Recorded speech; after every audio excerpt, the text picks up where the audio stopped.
Well, good morning, everyone. How are you? Welcome to American Reversion. It's Sunday, first day of the week, and it's going to be an interesting week, a week worth living and a week worth doing stuff, right? Globalist vultures in the Washington swamp.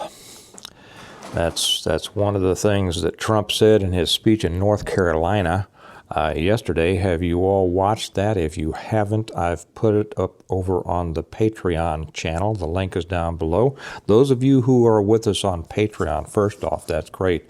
Secondly, thank you. It helps support this channel. It allows you. I put a whole lot of additional stuff on the Patreon channel that never makes it onto the YouTube channel. So if you're not with us over there and you really want to be involved in what's going on and you give a damn about it, please join us over there. We'd love to have you, and we appreciate the support. Anyway, after his speech in Georgia, Trump went on several hours later to speak at the GOP convention in North Carolina. Who has that kind of energy? I mean, for crying out loud. I have never seen a guy who can do so much and never seem to get tired or stop. It's nothing short of amazing to me. When you compare him to the idiot that, the current occupant, it is just amazing. And it brings the question, how. Well, I won't even ask that. I think I'll save that for another time.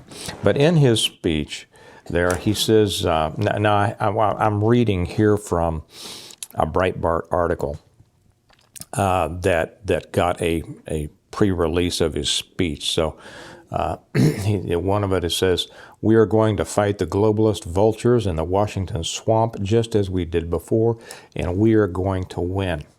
Now, I've said several times before that a great movement needs a martyr. Didn't know who that was going to be. I think we know who it is now, right?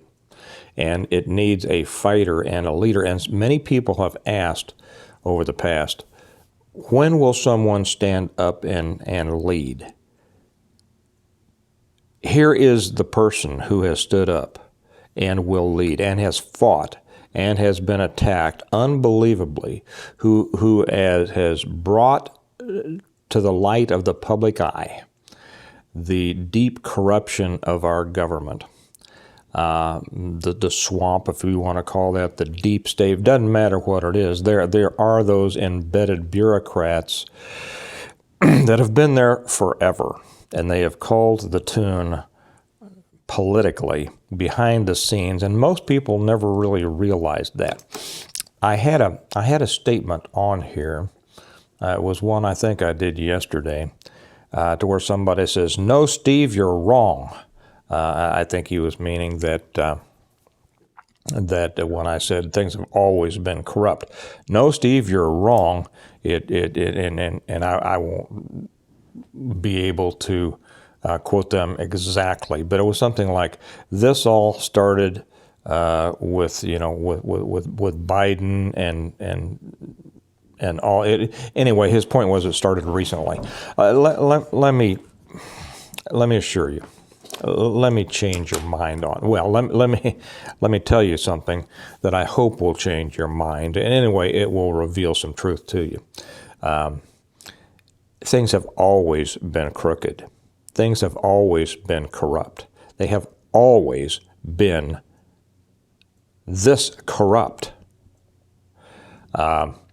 People didn't know it. And it has always been corrupt on the Democrat side. Now, does that mean the Republicans are lily white? No, they're weak. Okay, but usually they don't start the corruption. They don't have a corrupt system, as in it being systemic going throughout there. We will find the occasional corrupt Republican representative, senator, whatever. But Steve Nixon, oh, Nixon, for crying out loud. If you think that was a big deal, you don't know what you're talking about. But this goes way back. It's always been the Democrat machine. It's always been the Democrat swamp. It's always been the Democrat political corruption that has driven so much in our country. And if you're not aware of that, I'm making you aware of it now. I speak from experience. I come from an old Democrat machine city, Kansas City. I used to be a Democrat. This stuff was always excused. You go back, go back to the day, if you want to talk about Kansas City, go back to the Pendergast days. Now, they did a lot of good, but they were corrupt to the core. And back then, corruption actually helped the people. Now, it's enslaving the people just because the Democrat Party has evolved to that point that it has become, from selfish and greedy, it has become evil. Okay? So look at Tammany Hall. I don't care. Go back. Read your history. No, this is not recent. We are just now discovering it, and I am so happy. And I was in the monster for a long time, guys. I saw the corruption from the inside, and that's one of the reasons that I left. And that was back in the 70s and the 80s. And most of the people are just now starting to see this. Just now starting to see it. Just as they just recently started seeing the corruption of the FBI. I was never a fan of the FBI. The last good director they had was Clarence Kelly, who I knew. Not well. I was a punk kid. I was a teenager, and he lived 3 doors up from a girl I dated, you know. But but that was the last good director they had, and from that it went downhill until it is where it is now. When I was on the job, I worked with FBI, and the more I worked with them, the less respect I had for them, and I started to see their dirty underwear, and the rest of the world is just now seeing it. So it's not that this has been a recent development. It has gotten worse, but it's not a recent development. The seeds were always there, and they were growing. You are just now seeing the fruit. Okay, so it's not that the corruption wasn't there. It's just that the people are just now starting to see it, and that's a good thing. That may give us whatever chance we may have. So we've needed a fighter and we've needed a martyr, and Trump is both. The other thing that I want to say here is, well, a couple of things. So hang tight. There will be, and you might see, comments on here that, depending on how rude they are, I may or may not delete. And they will be along the lines of Trump is like everybody else, or Trump is controlled opposition, or Trump is a distraction, or whatever. Let me explain to you who these people are who make those statements. Those people are ones who either are agents provocateurs, they're coming into channels like this and trying to cast doubt on the one hope that we have, and I stand by that. Trying to cast doubt in people's minds, or they are those who, wanting to excuse their own inaction and their own uninvolvement, hide in this superiority of cynicism that they cloak themselves with, dismissing the rest of us for caring and thinking that we can do something with you're oh so silly and you're all so stupid kind of vitriol that they drip on us, thinking they're so smart and saying, oh, Trump is no different than anybody else. They don't have anything to base that on. They're disappointed with their own lives. They don't know their history. And I will say that if anybody wants to come on and make a stupid statement like that, I want you to back it up. And I want you to back it up with specifics. Okay? And a specific is not, he was a Democrat. I was a Democrat. Ronald Reagan was a Democrat. Tulsi Gabbard was a Democrat. Yeah, but Tulsi Gabbard was a young leader of the WEF. No, she wasn't. but you think she was because you believe something that you saw on some website someplace, right? You didn't think for yourself. You just jumped all over it, and she wasn't, and they put that up there falsely, and nobody is saying as much truth out there as Tulsi Gabbard right now, except for Marjorie Taylor Greene, Trump, and a couple of others. Guys, there may be an opportunity for us to turn this thing around. We've talked about America needs a reversion. Well, we have right there in front of us. We have a man who is sacrificing everything for the love of the country. Most people don't know much about Trump. Most people think he started with the Apprentice. Okay, that's all that most people know about Trump. I've been following Trump since, well, I read his very first book, whenever that came out in the 80s, and I have followed him for a very long time. I found him to be a very interesting person. From his childhood to his raising by his mother and father to his time at the New York Military Academy where he was first cadet, all through his career. He is a fascinating person, a bulldog, a fighter, someone who has been through more than most people can ever imagine and has built more than most anybody else ever will. This is the man that the small people want to tear down. Now, I encourage you to be willing to stand up and support that. He lost this last time. We won't talk about why the loss was. I got a strike and they kicked me off for a week because it just wasn't right what I said. And you all know what I'm talking about. That's why Rumble is growing, right?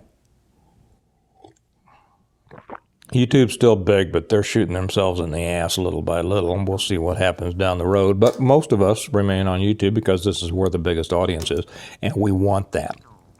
Now, I think I might do a second one today about what are you willing to do? I don't know. Let me get into this and see if I can get enough into this to make a second one unnecessary. This man is coming out fighting. He has said what everybody believes. We are going to fight the globalist vultures in the Washington swamp, and we are going to win. We know, and we've talked about, what is our biggest danger? Globalism. Okay, I realize I'm going to save are you willing to do for a second one, because I just want to close with this. We know, and everybody complains about globalism, the deep state, the swamp. We have seen now the massive dangers coming at us from WEF and the International Monetary Fund and the United Nations and all sorts of things. Some people have been raising the alarm about this for many years. I told a story before about we were visiting some aunts down in Texas. I forget whether it was Lubbock or San Angelo, it doesn't matter. Went in after church to a diner, sat down at one of those places with the paper placemats, and this had the flags of the world all around it. And when we looked down, and my aunt looked at that and stood up and said, "We are leaving." And the reason that she said it is because she saw the flag of the United Nations on that placemat. That was back in the early 60s. A lot of people have known since then. Some people are just waking up, but the more people that wake up, the better. So we know these are the dangers. Okay?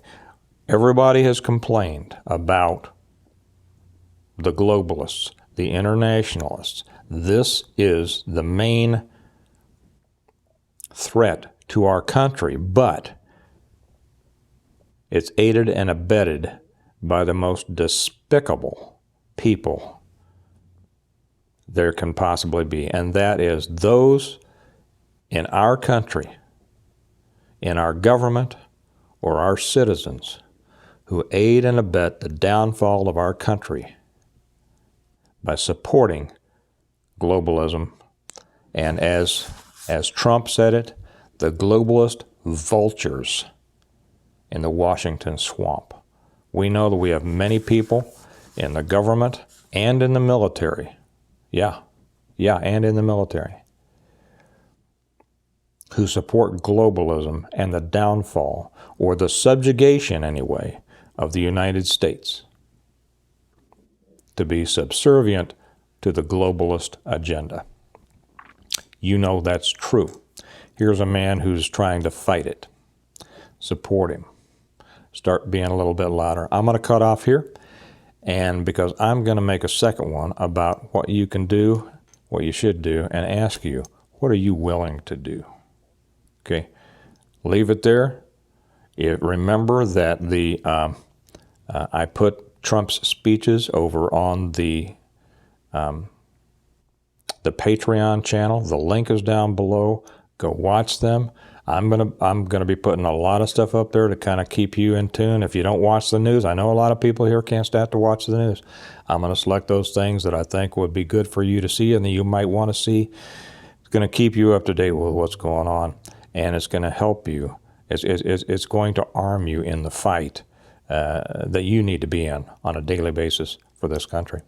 Okay, you all have a good day. I'm gonna take a couple of minutes break and have a cup of coffee and make my second one. Remember, America needs a reversion, needs you to be a part of it. Share this with everybody that you can think. I'll talk to you later. Bye-bye.